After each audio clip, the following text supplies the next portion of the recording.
네, 감사합니다. 복음이란 기쁜 소식이다 그렇게 얘기를 했습니다.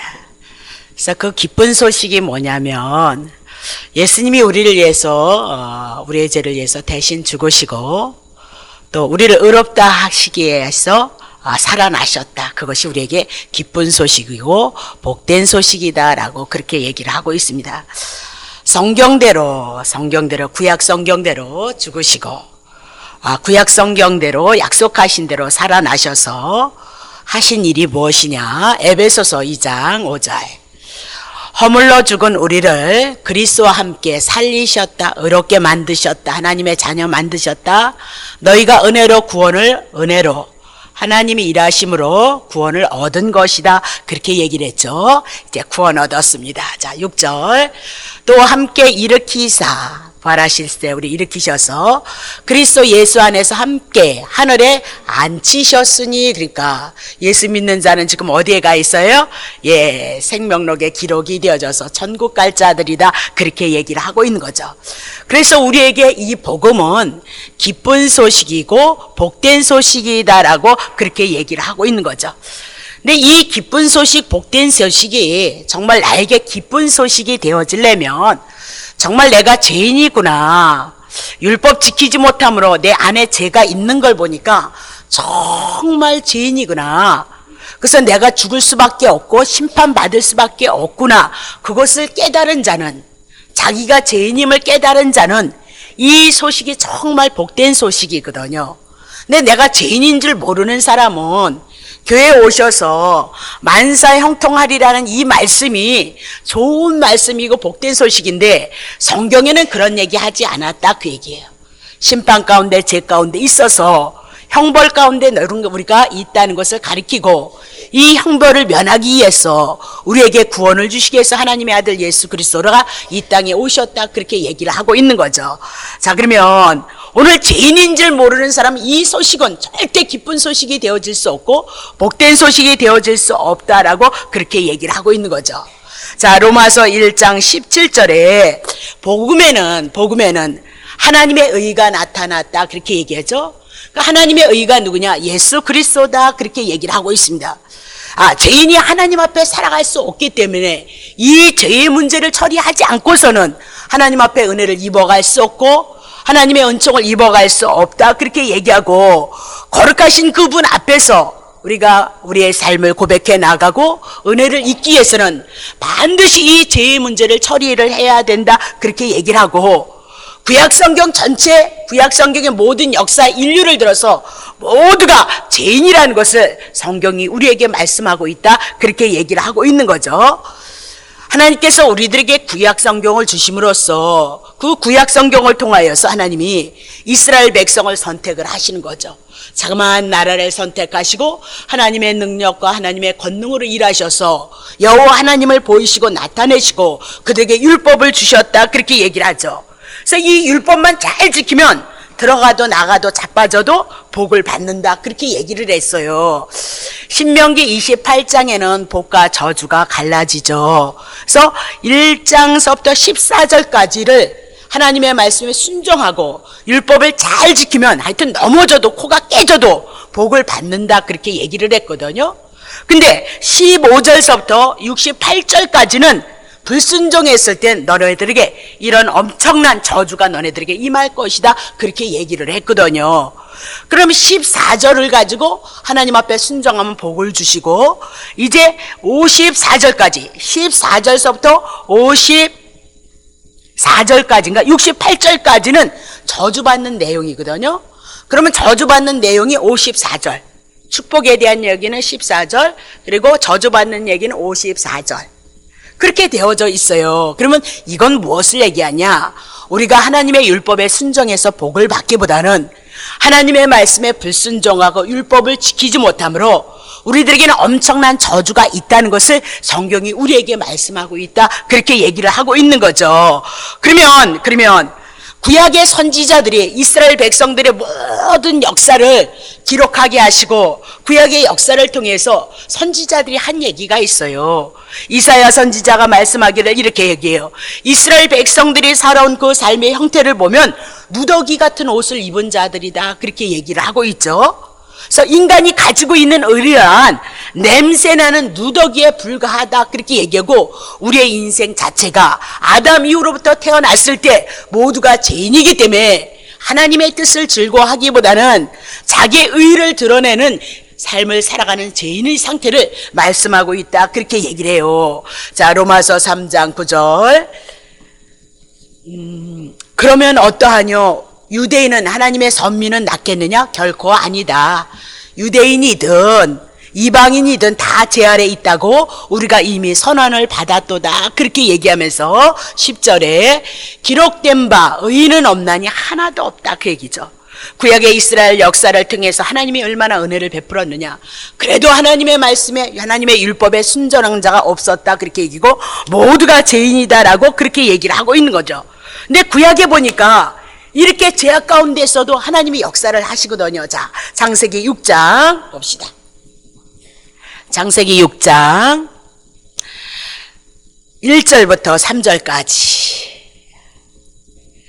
사람이 땅 위에 번성하기 시작할 때 그들에게서 또 딸들이 나는데 하나님의 아들들이 사람의 딸들의 아름다움을 보고 그렇게 얘기하죠. 자기들이 좋아하는 모든 자로 아내를 삼았더라. 그러니까 하나님의 아들들이니까 하나님의 딸들을 취해야 되는데 사람의 딸들, 세상을 취했다, 그렇게 얘기를 하고 있는 거죠. 그래서 하나님이 좋아하시는 삶을 살아가야 되는데 자기들이 좋아하는 모든 자로 아내를 삼았다, 그렇게 얘기를 하죠. 3절. 여호와께서 가라사대 나의 영이 영원히 사람과 함께하지 아니하리니 이는 그들이 육체가 됨이니라. 하나님을 사랑하고 섬기는 삶을 살아야 되는데 육체의 정욕을 인해서 자기 중심으로 삶을 살아갔더라. 그러나 그들의 날은 120년이 되리라 하시니라, 그렇게 얘기하죠. 자, 5절 보세요. 여호와께서 사람의 죄악이 세상의 간영함과 그 마음의 생각의 모든 계획이 항상 악했다, 그렇게 얘기하죠. 6절.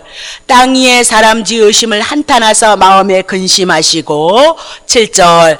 가라사대 나의 창조한 사람을 내가 지면에서 쓸어버리되 사람으로부터 육축과 기는 것과 공중의 새까지 그리할 것인데 이는 내가 그것을 지었음을 한탄함이니라 하시니라. 그러면서 뭐 하나님께서 한탄 그거보다는 인간의 죄악됨을 인하여서 인간의 마음으로 표현하기를 하나님의 마음이 이러했다, 그렇게 얘기를 하고 있는 거죠. 그러니까 아담 이후로 태어난 모든 인간들에게는 하나님의 의가 나오지 않았다, 그렇게 얘기해서 그래서 이 사건이면 홍수 심판인 거죠. 온 인류가 물로 인하여서 하나님 앞에 심판을 받는 것을 말씀하고 있는데 그 심판 가운데서도 하나님 앞에 구원을 얻는 자가 있었다, 그렇게 얘기를 하고 있는 거죠. 8절. 그러나 노아는 여호와께 은혜를 입었더라, 그렇게 얘기하면서 다 심판을 받아야 되잖아요. 노아도 심판을 받아야 되는데 특별히 하나님 앞에 은혜를 입어서 구원받는 방주를 지어서 방주 안에 들어감으로 말미암아 심판 가운데서 구원을 얻었도다라고 그렇게 얘기를 하고 있는 거죠. 그러면 노아가 의롭다면 의로움으로 구원을 얻는 건데 은혜를 입어서 구원을 얻었다, 그렇게 얘기를 하고 있는 거죠. 그러면 노아가 하나님의 말씀에 순종한 삶이 아니고 의로워서 심판 가운데서 구원을 얻는 것이 아니고 하나님께서 그를 불쌍히 여기고 긍휼히 여겨서 그를 구원했다라고 그렇게 얘기를 하고 있는 거죠. 자, 에베소서 2장 8절. 너희가 그 은혜를 인하여서 믿음으로 말미암아 구원을 얻었나니 이것이 너희에게서 난 것 아니고 하나님의 선물이다. 그러면 노아도 하나님의 은혜로 말미암아 방주 짓고 그리고 그 방주 속에 들어감으로 말미암아 구원을 얻는 거, 하나님의 약속에 대한 믿음을 믿었다, 그렇게 얘기를 하죠. 그러면 창세기에서 노아가 하나님 앞에 은혜를 입은 것이 뭐냐면 복음이다, 그렇게 얘기를 하고 있는 거죠. 그렇죠? 은혜는 복음으로 떨어지니까. 그래서 방주가 곧 예수 그리스도를 예표로 하고 그림자로 한다, 그렇게 여러분에게 말씀을 드렸어요. 그래서 노아가 입은 그 은혜가 무엇이냐? 노아가 받은 그 은혜가 무엇이냐? 복음은 모든 믿는 자에게 구원을 주신다는 거예요. 그러면 노아가 무엇 때문에 구원을 얻고 은혜를 입었느냐? 복음 때문이다. 그렇게 얘기했어요. 그래서 창세기를 통하여서 이민아도 하나님께서 가인과 아벨을 통하여서 가인이 드려졌던 제사는 하나님 앞에 연락되어지지 않고 어린 양으로 죽으러 오시는 예수 그리스도를 바라보는 그 믿음을 받았던 아벨의 제사는 하나님 앞에 연락이 되어졌도다. 그렇게 얘기합니다. 자, 로마서 1장 16절에 보니까 복음은 우리들에게 모든 믿는 자들에게는 구원을 주시는 하나님의 능력이라 그렇게 얘기하니까 하나님의 능력으로 말미암아 우리가 구원을 얻을 것이니까 인간이 무엇을 하는 것이 아니라 하나님이 하셔야 된다 그 얘기입니다. 하나님의 능력으로 말미암아 우리들에게 은혜를 입히셔서 우리를 구원하셔야 된다 그렇게 얘기를 하고 있죠. 그래서 하나님의 은혜가, 하나님의 능력이, 하나님의 구원하심이 어떻게 나타나느냐? 요한복음 9장 예수께서 길 가실 때 날 때부터 소경된 사람을 보신지라. 그러면 날 때부터 죄인이었다 그 얘기를 하고 있는 거죠. 날 때부터 죄인이었다 그렇게 얘기를 하고 있는 거죠. 2절 봅니다. 제자들이 물어 가로되 라삐여 이 사람이 소경으로 난 것이 누 죄로 임함입니까? 자기 오니까 그 부모입니까? 3절 예수께서 대답하시되 이 사람이나 그 부모가 죄를 범한 것이 아니라 그에게서 하나님이 하시는 일을 나타내기 위함이다. 이 땅에 모두 죄인이고 소경이다 그 얘기죠. 근데 하나님께서 이 소경을 향하여서 하나님의 일을 보이시기 위해서 소경으로 그가 있다 그렇게 얘기를 하고 있죠. 4절 때가 아직 낮임에 정오임에 가장 강한 빛으로 오실 예수 그리스도가 일하실 때임에 나를 보내신 이의 일을 우리가 하여야 하리라 그렇게 얘기했죠. 예수님을 하나님께서 보내셨는데 낮에 일을 해야 된다는 거예요. 그러면 소경은 지금 어느 때 있어요? 밤이다 그렇게 얘기를 하고 있는 거죠. 우리가 하여야 하리라. 밤이 오리니 그때는 아무 일도 할 수 없으리라. 예수님이 십자가에 고난받을 때가 올 것이다. 그 안에 열심히 복음을 선포해야 된다 그 얘기죠. 5절 내가 세상에 있는 동안은 세상의 빛이로다. 이 말씀을 하시고 땅에 침을 뱉어서 진흙을 이겨서 그의 눈에 바르시고 그러죠. 7절 이르시되 실로암 못에 가서 씻으라 하시니 실로암은 번역하면 보냄을 받았다는 뜻이라 이에 가서 씻고 밝은 눈으로 왔도다 그렇게 얘기를 하죠. 그러면 실로암에 가서 뭐 하래요? 씻으라 그렇게 얘기하죠. 소경의 문제는 눈을 뜨게 해주면 되는데 왜 하필이면 진흙을 발라서 거기다 가서 실로암이라는 못에 가서 씻으라고 했을까요?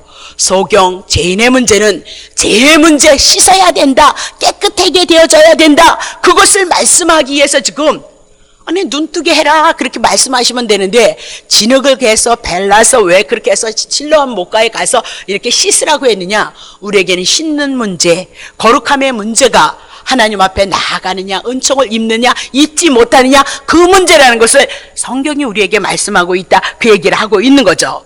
그러면 실로암이란 무슨 뜻이냐면 보냄을 받았다 그 얘기입니다. 그러면 보냄을 받은 자에 가서 너네들의 죄를 씻어서 소경 하나님을 알지 못하고 깨닫지도 못하고 하나님의 뜻에 서보지도 못한 소경은 실로암이라는 것, 보냄을 받은 자에게 가서 죄의 문제 해결하라 그렇게 얘기를 하고 있는 거죠. 그럼 도대체 누가 보냄을 받은 자인가? 요한복음 5장 37절 또한 나를 보내신 아버지께서 친히 나를 위해서 증거하셨는데 실로암이란 보냄을 받은 자에게 찾아가서 깨끗함을 얻으라 그런 뜻이었죠. 그럼 누가 하나님 보냄을 받았느냐? 예수님이 하나님께 보냄을 받았다. 예수께 가면 우리는 깨끗함을 얻고 씻음을 얻어서 하나님의 은혜와 하나님의 은총을 입을 수 있다. 그렇게 얘기를 해 나가고 있죠. 요한복음 8장 18절 내가 나를 위하여 증거하는 자가 되고 나를 보내신 아버지도 나를 위하여서 증거하고 있도다.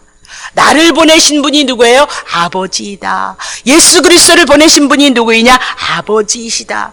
그러면 예수님은 보냄을 받았으니까 신령함으로 가라, 그 얘기는 예수 그리스도에게 가라, 그 얘기입니다. 예수 그리스도가 우리의 죄를 위해서 죽으시고 우리를 살리셔서 하나님의 생명으로 우리에게 임하실 것이다, 그렇게 얘기를 하고 있는 거죠.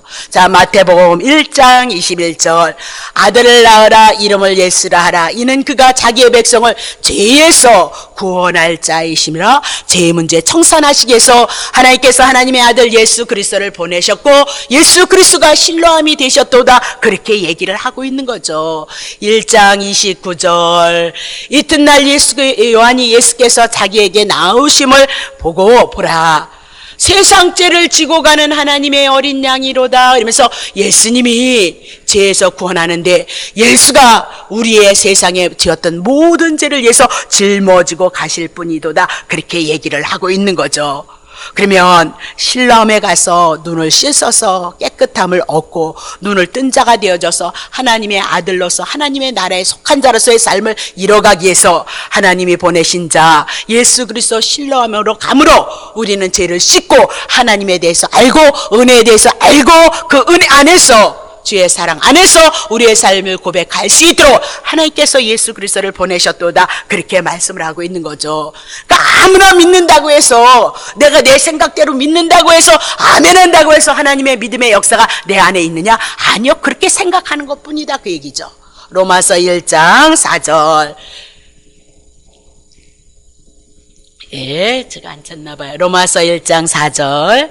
성결의 영으로는 거룩한 영으로 죽은 가운데서 부활하여서 능력으로 하나님의 아들로 인정되셨으니, 그런 분은 그냥 하나님의 아들이세요. 근데 우리에게 보이시는 거죠.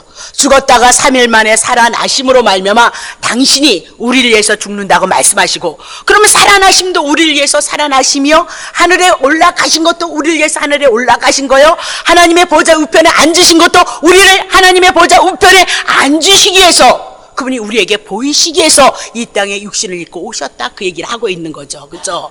그래서 부활하셔서 아들이 아니라 원래 아들인데 우리들에게 그분이 메시아이시고 실로암이고 하나님의 보내신 자, 죄의 문제를 해결하신 것을 우리들에게 알게 하시기 위해서 부활하셨으므로 우리 주 하나님이시면서 예수 되시면서 우리의 구원자이도다라고 그렇게 얘기를 하고 있는 거죠.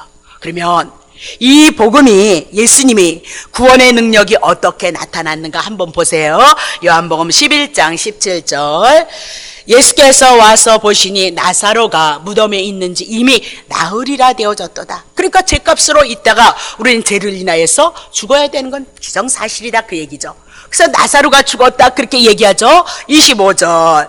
예수께서 가라사대 나는 부활이요 생명이니 나를 믿는 자는 죽어도 살겠고, 그렇게 얘기죠. 그러면 죽어도 사는 것을 우리들에게 실제로 가르쳐주기 위해서 나사로를 들어서 우리들에게 예수가 누구인지를 가르쳐주고 있다, 그렇게 얘기를 하고 있죠. 예수님은 부활이라는 거예요. 그러면 부활로 영생으로 생명으로, 그럼 예수님이 영접했다, 그럼 나도 예수님과 같은 영생을, 예수님과 같은 생명을, 예수님과 같은 부활을 우리가 가진 자이다, 그렇게 얘기를 해나가고 있잖아요. 그렇죠? 그래서 나를 믿는 한 자는 죽어도 살겠고, 그래서 누가 살았느냐? 나사로가 살았다, 그것을 우리에게 가르쳐주고 있잖아요. 그렇죠? 자, 43절. 이 말씀을 하시고 예수님이 선포되어지는 말씀, 구약 성경을 선포하시고 큰 소리로 나사로야 나오라 하고 부르시니까 4절에 죽은 자가 수족을 배로 동인 채로 나오고 있어요. 그 얼굴은 수건에 쌓였더라. 예수께서 가라사대 풀어놓아 다니게 하라 하셨느니라, 그렇게 얘기하면서 뭐 죽었던 나사로가 살려남으로 말미암아 오늘 우리에게 말씀하는 거죠. 예수가 누구예요? 부활이다, 생명이다, 나를 믿고 죽은 자는 또 산다, 그 얘기를 하고, 나사로, 죽은 나사로를 사흘이라 되어졌던 그 나사로를 어떻게 살리심으로 예수님은 부활이신 것을 증거해 나가고 있다, 그렇게 얘기를 하죠. 보세요, 또 그런 사건이 있었거든요. 에스겔서 37장. 여호와께서 권능으로 에스겔을 부르셨어요. 그렇죠? 그래서 하나님의 영으로 하나님의 신으로 에스겔을 데리고 가는데 어디로 데리겠어요? 골짜기 가운데 두셨는데 거기에 그냥 마른 뼈들이 끄덕끄덕하더라는 거예요. 막 징그럽겠죠. 여러분 텔레비에서 막 이렇게 유골이 머리가 있는 거 하는 거 보시고 뼈들이 막 있는 거 보셨죠? 보니까 어때요? 막 무섭고 섬찟하고 막 그러죠. 그죠? 2절 보세요. 죽음의 세계는, 사망의 세계는 그렇게 무섭다 그 얘기를 하죠. 나를 그 뼈 사방으로 지나가게 하시기를 본즉 그 골짜기 지면에 뼈가 너무너무 많고 너무너무 바짝 말랐다는 거죠. 자, 3절 보세요.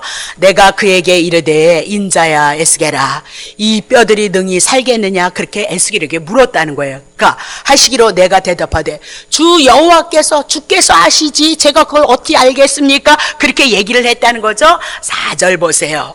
또 내게 이르시되 너는 모든 뼈에게 대언하라. 뭘 대언하겠어요? 하나님의 말씀을 대언하라 그 얘기죠. 선지자니까 너희 마른 뼈들아 여호와의 말씀을 들을지어다 그렇게 얘기하죠. 중요한 것은 여호와의 말씀이죠.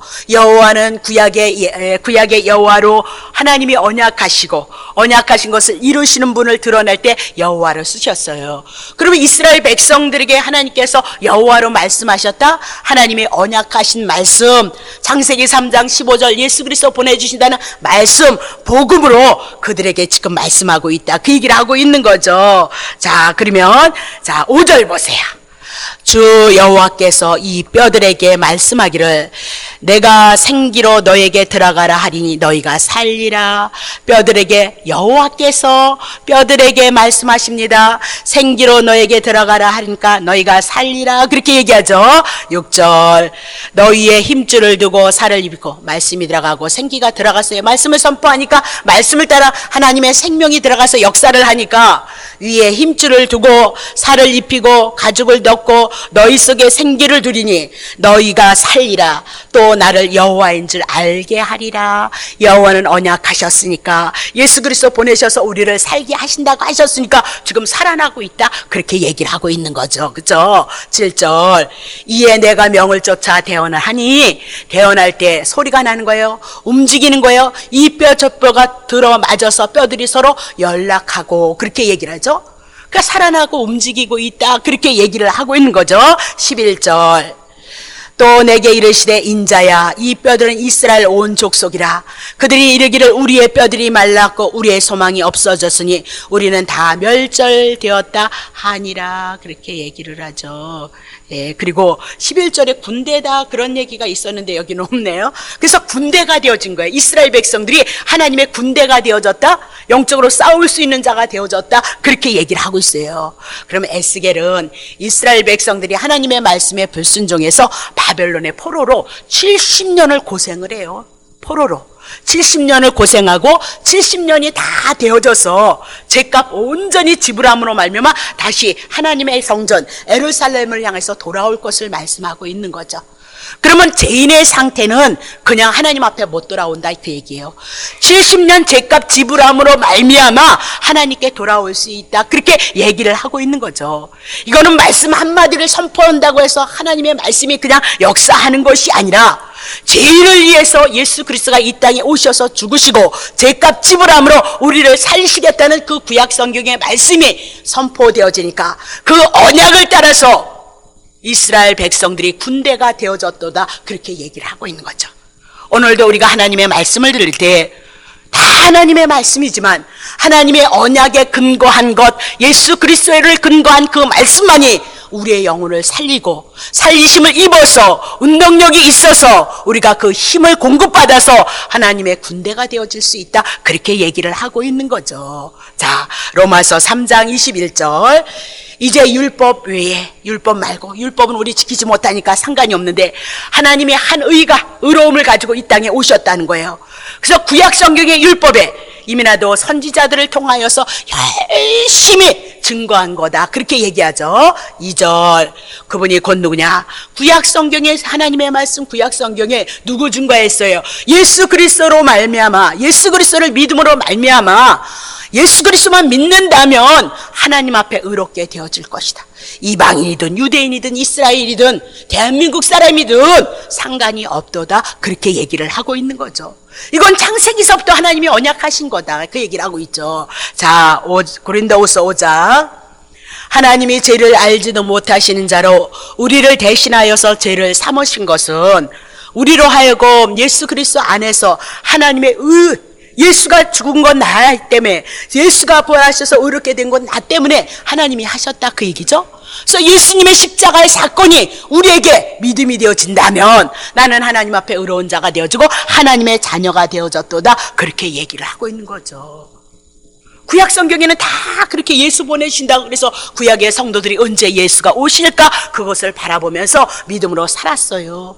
오실 것을 바라보고 예수 오실 것을 믿고 예수를 통해서 구원을 얻는다는 거, 의로워진다는 거 믿고 아브라함과 이삭과 야곱은 하나님의 나라에 임했다, 그 얘기를 하고 있는 거죠. 그죠? 자, 신약에 와서 빌립보서 3장 보세요. 사도 바울이 무엇이든지 내게 유익하던 것을 내가 그리스도를 위해서 다 해로 여겼다, 그렇게 얘기하죠. 그러니까 사도 바울이 예수 그리스도를 만나고 나서는 자기가 자랑하던 할례 받았다는 거, 내가 바리새인이었다는 거, 가말리 문화에 있었다는 거, 이런 모든 세상에 자랑할 만한 것이 너무 컸다, 그렇게 얘기를 하고 있어요. 그런데 그 모든 것들을 버렸다, 그 얘기죠. 자, 8절 왜 버렸는가? 또한 모든 것으로 해로 여김은 내 주 그리스도 예수를 아는 지식이 가장 고상함이에요. 자기가 할례를 바리새인으로서 가말리엘 문화에서 갖고 있는 모든 특권들이 자기를 구원하지 않더라는 거예요. 오히려 그것을 인해서 교만하고 자기만 잘나고 자기만 의로운 줄 알았다는 거예요. 그래서 예수 믿는 사람들을 쫓아서 죽이려 했던 자가 누구냐면 사도 바울이었다, 그렇게 얘기를 하고 있어요. 세상에 있는 모든 것들이 한 생명을 향해서 구원을 이루고 형벌 가운데, 지옥 가운데, 심판 가운데 있는 자를 향해서 구원을 주지 못하기에 이제 내 주 예수 그리스도를 아는 지식을 가장 귀하게 여겼다는 거죠. 그러면 사도 바울이 이렇게 로마서를 쓰고 빌립보서를 썼을 때는 그때는 신약 성경 없었다, 그 얘기죠. 내 주 예수 그리스도를 아는 지식이란 구약 성경을 들어서 예수 그리스도를 발견했죠. 구약 성경에 예수 그리스도를 통하여서 보내실 것을 약속하신다는 것을 안 자가 누구예요? 사도 바울이고, 구약 성경을 복음으로 해석한 자가 신약 성경에 12편을 기록했던 분이 누구예요? 사도 바울이니까 사도 바울은 대단한 사람이었다, 그 얘기죠. 그러니까 구약 성경 몰라가지고는 신약에 우리가 아무렇게나 예수를 믿어야 되는데, 사도 바울이 12편을 하나님이 하셨지만 그분이 구약 성경을 복음으로 재해석함으로 새 언약으로 해석함으로 여러분과 내가 이렇게 귀한 은혜 가운데, 안식 가운데 하나님의 은혜를 누리고 있다, 그렇게 얘기를 하죠. 그래요. 이스라엘 백성이 애굽에서 바로 밑에서 출애굽을 해 나갔던 것은 어린 양 때문이지, 430년 종노릇해서 종으로서 몸에 배어있는 그들이 어떻게 애굽에서 구원할 수 있었겠느냐, 그렇게 얘기를 하고 있죠. 바벨론의 포로로 가서 그들이 무슨 70년 노예 생활했는데 노예로 쪄져 있던 그들이 무슨 힘과 능력이 있어서 나왔겠느냐, 죄값 지불함으로 나왔다, 그렇게 얘기하고, 신약에 와서 우리의 죄값을 온전히 지불할 사람은 어린 양으로 오신 예수 그리스도가 우리의 죄값을 지불함으로 우리에게 하나님의 구원이 임했도다, 그렇게 말씀하고 있는 거죠. 누가복음 4장 18절입니다. 주의 성령이 예수 그리스도에게 임하심으로 내가 가난한 자에게, 죄밖에 없는 우리의 심령이 가난한 자예요. 그래서 하나님의 은혜를 바라볼 수밖에 없는 자가 누구예요? 가난한 자예요. 이 자들에게 하나님은 덧없는 은혜를 입히실 것을 약속해요. 자, 복음을 그들에게 전하는 거죠. 십자가에서 죽으시고 살리신 거, 내게 기름을 부으시고 나를 보내셔서 포로된 자에게, 죄로 사망으로 사단에게 묶여있는 자에게 자유를 줄 것이라는 거예요. 눈먼 자 나왔네, 소경 나왔네요, 다시 보게 할 것이라는 거예요. 하나님으로부터 나온 하나님으로부터 은혜를 입은 여러분과 내가 하나님을 알게 하고 보게 할 것이다. 그래서 전파해서 눌린 자에게 자유케 할 것이도다 라고 그렇게 얘기를 하고 있어요. 그래서 빌립보서 3장 9절, 그 안에서 발견되려 함이니, 예수 그리스도 안에서 내가 가진 의, 사도 바울이 가진 의는 율법 지켜서 난 것 아니라는 거예요. 오직 그리스도를 믿음으로 십자가에서 죽으시고 부활하시고 승천하시고 하나님의 보좌 우편에 앉으셨던 것 다 우리를 위해서 한 것이다, 그 얘기죠. 그래서 오직 그리스도를 믿음으로 말미암은 것인 곧 믿음으로 하나님께서 난 자들이다. 믿음을 갖고 있는 건 하나님께서 은혜를 베푸셔서 하나님의 자녀들에게 베푸시는 은혜이다. 그렇게 얘기를 해 나가고 있는 거죠.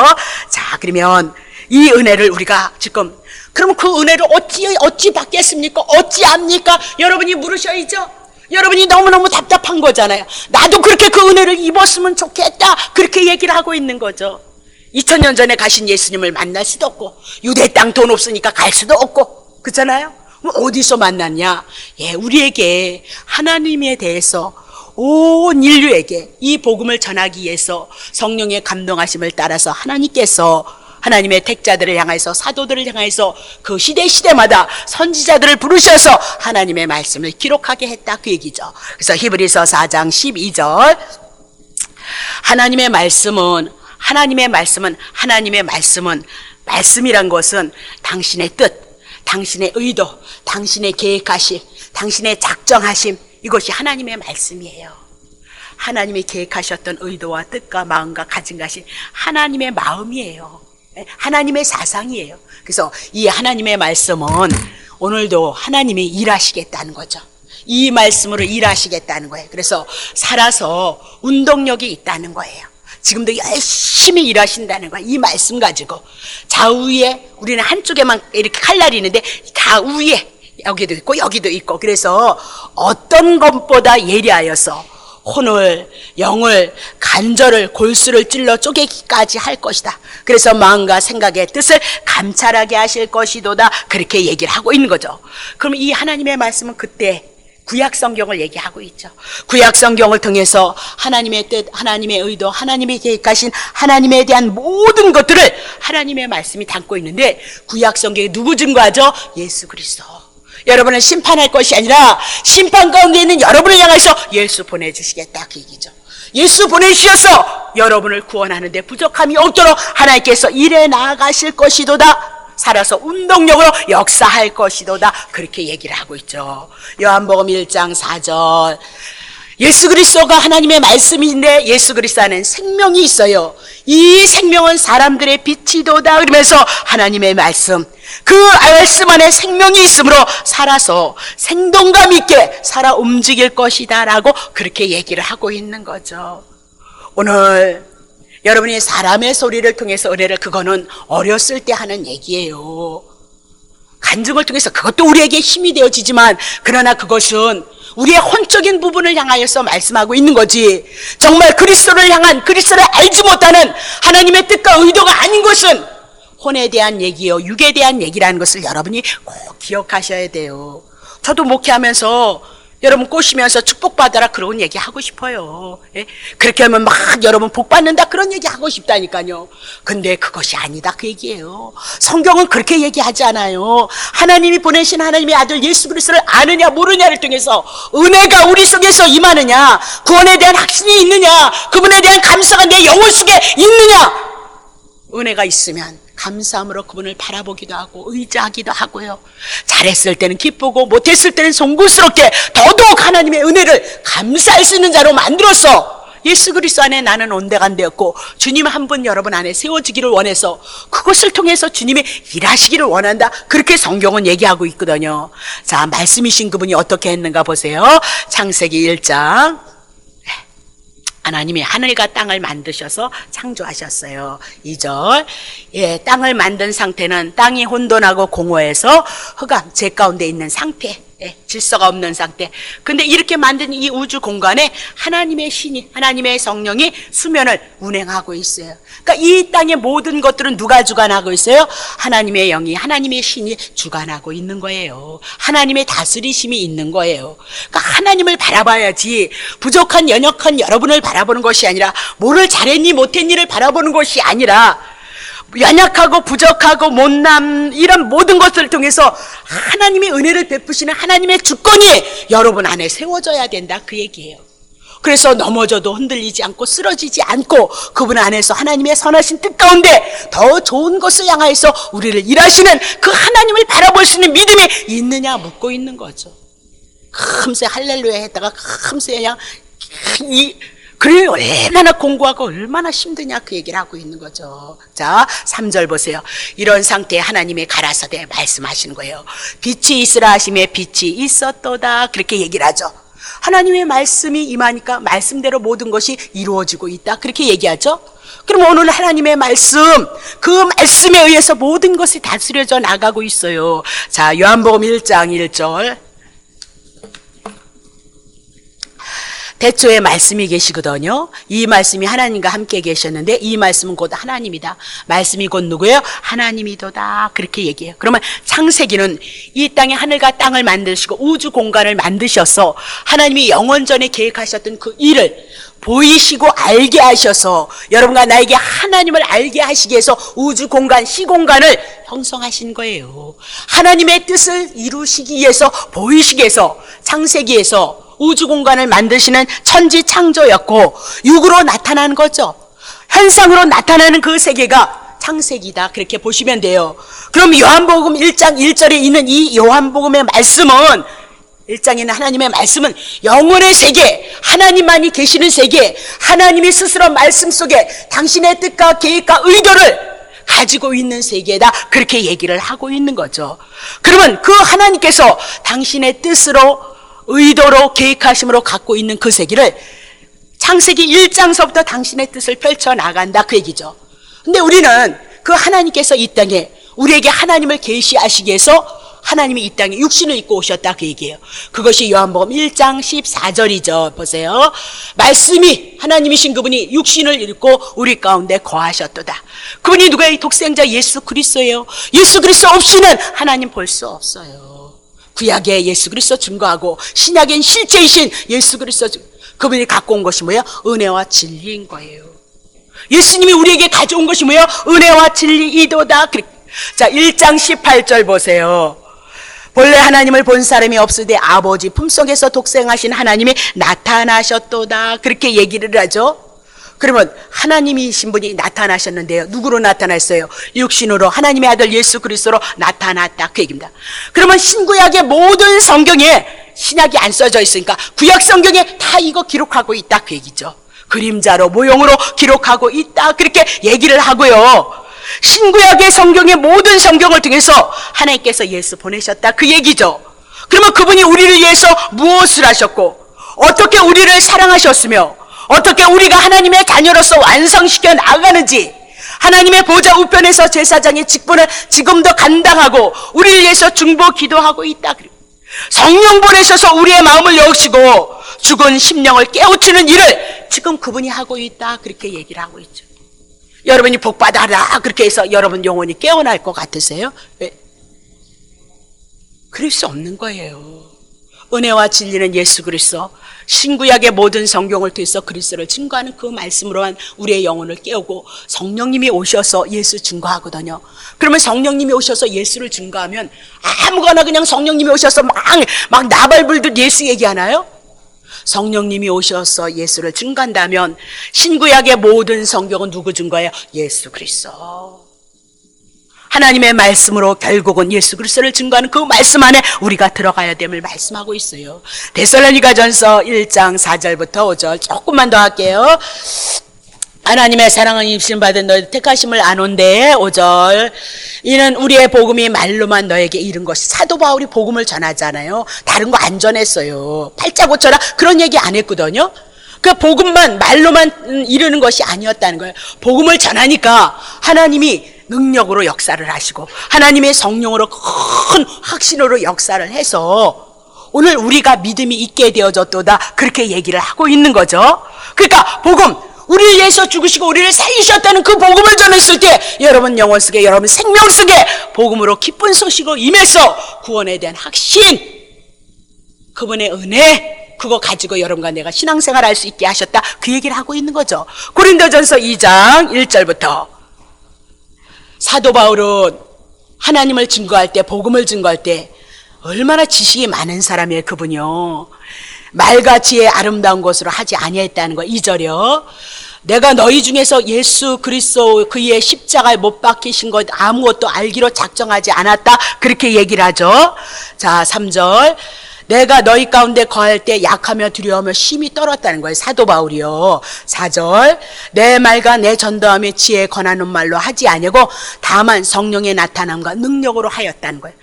내가 복음을 전할 때 하나님께서 성령이 역사하시고 하나님의 능력이 역사하시기를 간절히 원했다라고 그렇게 얘기를 하고 있는 거죠.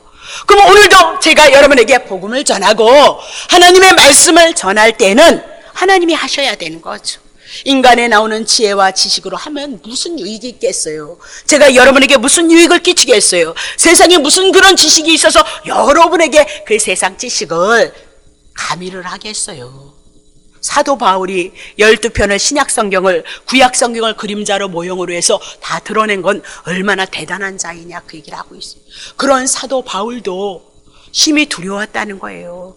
그래서 복음을 전할 때 인간의 지혜와 인간의 지식으로 하지 않았다는 거예요.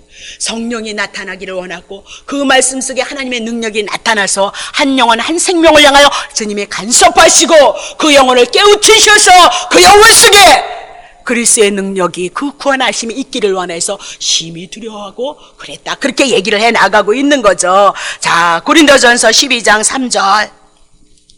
그러므로 내가 너에게 알게 하노니 하나님의 영으로는 말하는 자는 누구든지 예수를 하나님의 영이 왔어요. 그러면 예수님은 십자가에서 못 박인 것은 죄로 해서 죽은 것이 아니고 누구든지 예수님이 나를 위해서 죽으신 하나님으로 언약하신 예수 그리스도로 왔다는 것을 고백할 수 있다. 성령이 아니고서는 예수가 나의 구원자이십니다. 그거 믿어지지 않는다는 거예요. 그럼 그런 분들은 뭐만 믿어지냐? 복받아라 그것만 믿어지는 거죠. 만사형통해라 그것만 믿어지는 거죠.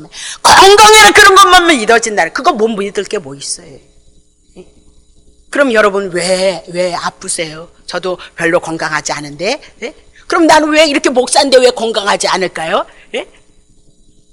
그럼 우리가 때를 따라서 하나님이 부르실 때가 있으시잖아요. 생명을 다하고 연수가 닿으면 우리 그럼 누가 가고 싶어서 가겠어요? 자식들이 있는데요. 그렇잖아요. 우리의 마음으로 되어지는 것이 어디 있어요? 여러분의 마음과 여러분의 생각이 여러분 뜻대로 되어집니까? 아니잖아요. 왜 그럴까요? 하나님이 우리를 주관하고 하나님이 우리를 다스린다는 것을 우리들에게 말씀하고 있는 거죠. 우리는 능력하면 곧장 신비로 돌아가죠. 능력하면 우리는 이적과 기적으로 들어간다. 그러면 여러분 본 거친 것이 구원에 대한 확신을 여러분 줘요.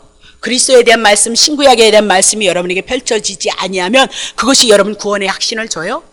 구원의 확신이 없는데 여러분들이 무슨 하나님의 은혜를 죄인된 상태 속에서 하나님의 은혜 구원에 이르는 죄 문제 해결해야만 그것을 확신하는 그 사람에게 하나님의 은혜의 역사가 나타나는데 오늘 우리는 로마서 1장 16절을 통해서 구원을 주시는 건 하나님의 능력이다. 그렇게 얘기하면서 구원에 대한 거, 죄 문제 되어진 거, 하나님의 자녀가 되어주는 문제로 연결하고 있다는 걸 여러분 놓치시면 안 돼요. 고린도전서 1장 18절 십자가에도 예수님이 십자가에서 죽으시고 살아나신 것은 멸망 구원받지 못하는 자에게 미련한 거야. 아유 저런 왜 교회를 그러지만 구원을 얻는 여러분과 나는 하나님의 능력이 하나님의 성령이 역사하시고 하나님의 능력이 역사해서 이 복음이 우리에게 믿음의 능력이다 하나님의 능력이다 그렇게 얘기를 하고 있죠.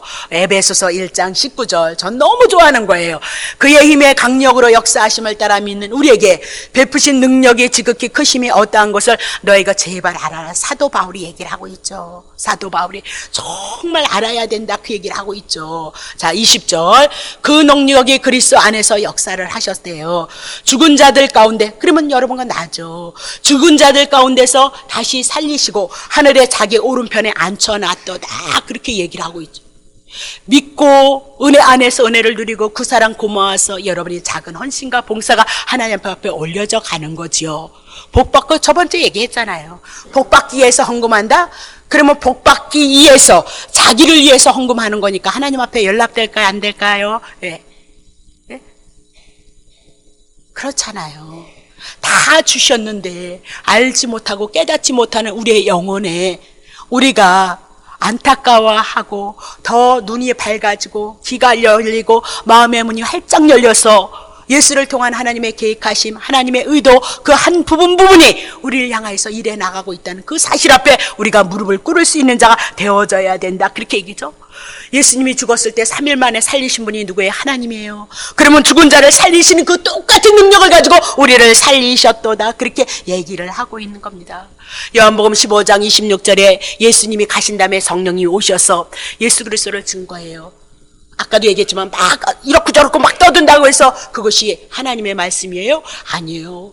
예수 증거하는 건 신구약의 말씀을 통해서 예수를 증거하기 때문에 예수 그리스도 안에, 성경 안에 하나님의 생명만, 하나님의 역사만 있어요. 여러분이 듣는다고 좋다고 해서 되어지느냐? 그렇지 않다 그 얘기예요. 계시록 16장 13절. 내가 보매 개구리 같은 새 더러운 영이 용의 입과 짐승의 입과 거짓 선지자 입에서 나온 겁니다. 그러면 개구리는 더러운 영이다 그렇게 얘기를 하고 있죠. 사단의 영이다 그렇게 얘기하고 있어요. 용의 영이고 짐승의 영이에요. 그것이 어디나 거짓 선지자들에게 입에서 나오는 말로 증거되어지고 있다는 사실을 여러분 놓치시면 안 돼요. 입에서 나오고 있다는 것을 여러분 유념하셔야죠. 영적인 전쟁은 어디서 나오는가? 입에서 나오는 말이다 그렇게 얘기해요. 말로서 역사하는 영이라는 것을 여러분 기억하셔야 돼요. 그래서 하나님의 전신 갑주를 입어서 영적인 싸움을 입어야 되거든요. 싸워야 돼요. 하나님의 전신 갑주가 뭐예요? 성령의 검, 구원의 투구 성령의 고 하나님의 말씀이에요. 그럼 도대체 무슨 말씀이냐? 예, 하나님의 말씀은 신구약 예수 그리스도를 증거하는 그 말씀밖에 없다 그 얘기입니다. 로마서 8장 27절 다 했습니다. 마음을 감찰하시는 이가 성령의 생각을 아시나니, 그렇죠? 이는 성령이 하나님의 뜻대로 성도를 위해서 간구하고 있도다. 그러니까 성령님은 우리를 하나님의 뜻대로 몰아가고 있어요.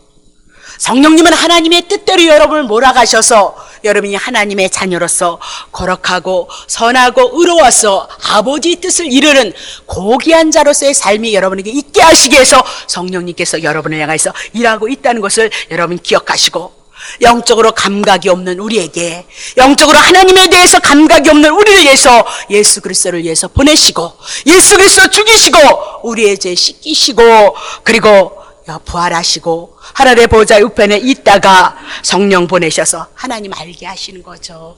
예수 그리스도 알게 하시는 거죠. 그리고 우리를 성령으로 거듭나게 하셔서 중생하는 일을 누가 하시느냐? 성령님이 하시는 거예요. 영원토록 함께 하신다고 했으니까 그 성령이 오셨다면 오늘 우리의 심령 속에 진리가 무엇이고 생명이 어떻게 나타나는지를 우리에게 알게 하시고 깨닫게 하신다 그렇게 얘기하죠. 오늘 성령님께서 오셔서 예수 그리스도를 통해서 내가 죄인이고 연약한 자를 밝히셔서 하나님의 은혜 안에서 무릎을 꿇고 다시 한번 하나님의 말씀 그리스도를 증거하는 그 생명의 말씀이 여러분의 생명 가운데 충만함으로 주어진 생애 주님과 동행하는 은혜 가운데 거할 수 있는 축복이 있으시기를 예수님의 이름으로 축복합니다.